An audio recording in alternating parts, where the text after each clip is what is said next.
everyone was chatting casually. Well, mostly, it was Keqing enthusiastically laying out her grand vision. Many of her previous policy ideas, which might have been difficult to implement before, now had a much higher margin for error, especially with the support of that other world as their foundation. In short, Keqing firmly believed that if all these reforms were put into action, Liyue's overall development would double. This time, Ningguang didn't stop her. In the past, due to limited resources and overall strength, Ningguang had always felt that Keqing's bold plans were too ambitious. For instance, building a city in the Gili Plains, such a task wouldn't be completed in just a year or two. Not to mention, the city-building process itself would take over a decade of meticulous work. And the land of Gili Plains, with its monsters and ruins, wasn't easy to handle either. But now, Keqing had already completely surveyed and mapped the area. The Millilith could deal with the monsters and relics. As for relocating the population, that had become even easier. After Liyue's overwhelming defeat of a demon god, the unity among the people was stronger than ever. And with that world's easily obtainable, ready-to-use materials, even something as huge as building a city could be done in just a year or two. Spending a year or two to build a new city for Liyue. Why not? So this time, Ningguang didn't stop Keqing's plan. Instead, she carefully considered the feasibility of building the city. Gili Plains held a unique significance for both Zhongli and the people of Liyue. Long ago, Liyue's early citizens had lived in Gili Plains. It had been jointly ruled by two gods, a tale of great harmony. But after a demon god attacked from the sea and Guizhong perished, Gili Plains became uninhabitable. That was when the people of Liyue left their ancestral home and settled around Tianhe. If they could redevelop Gili Plains, whether for Zhongli, the Adepti, or the common people, it would be a source of great joy. After a careful discussion, Ningguang clapped decisively. Tomorrow, we'll convene a Qixing Council to discuss the first step of human governance, the development of Gili Plains and the founding of a new city there. It's the perfect project to mark the beginning of our human-led era. It will boost morale and provide tangible benefits. Liyue Harbor and Gili City supporting one another will be of great strategic value. Tomorrow, we'll work out a detailed construction plan.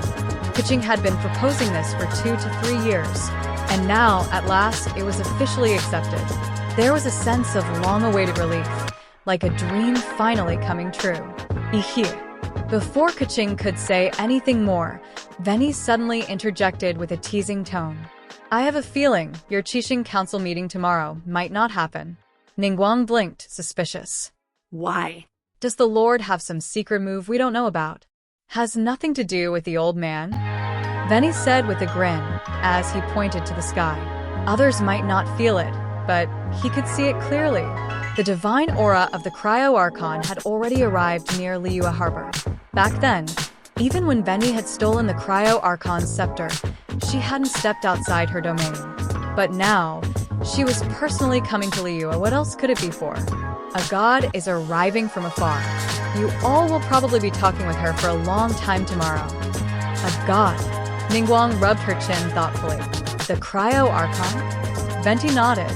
But why would the Cryo Archon suddenly come to Liyue? Isn't it obvious? Venti shrugged, grinning playfully.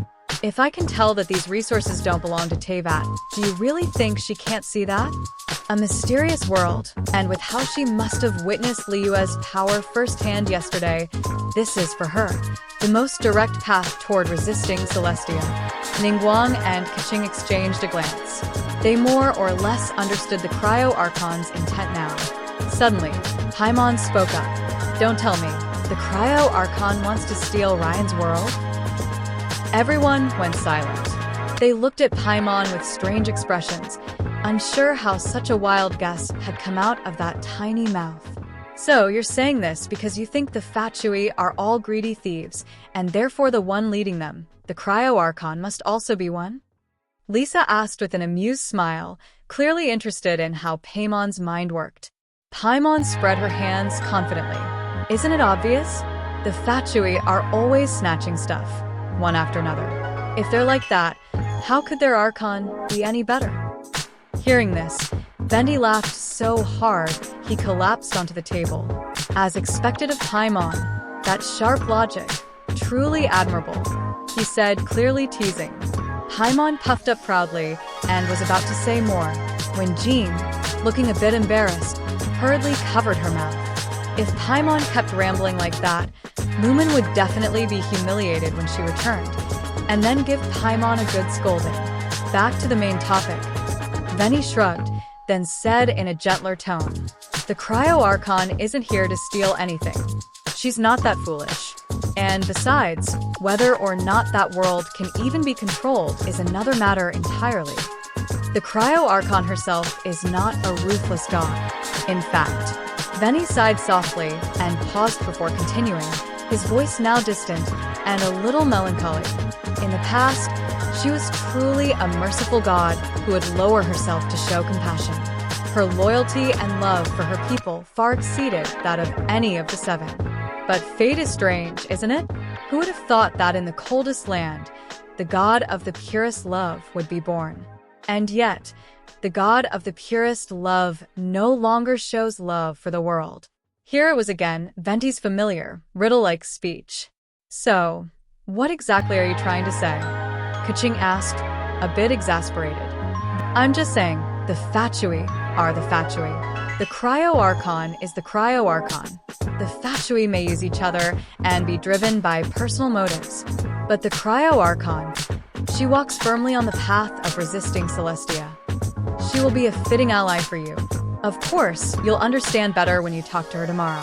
If things go as expected, even the old man himself will make an appearance. That god, even without any guarantee of victory, she still boldly walked ahead of us.